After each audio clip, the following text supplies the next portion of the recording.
याद कीजिए दोस्तों वो समय जब তাহলে বাবা হতে চলেছেন ধ্রুব রাঠি। ভোট মিটতেই সুখবর দিলেন ইউটিউবার ধ্রুব রাঠি।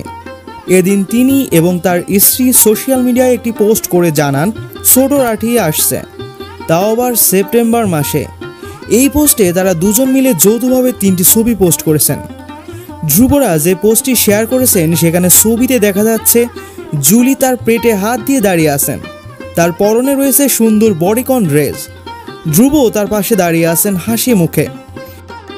দ্বিতীয় ছবিতেও হাসি মুখে পোজ দিতে দেখা যাচ্ছে এবং শেষের ছবিতে জুলি ক্যামেরার দিকে তাকিয়ে হাসছেন।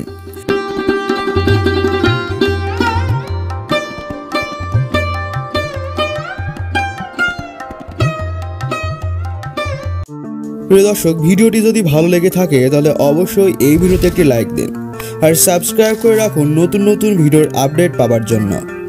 আর চ্যানেলটি ভিজিট করে দেখে নিন পুরাতন সব ভিডিওগুলো।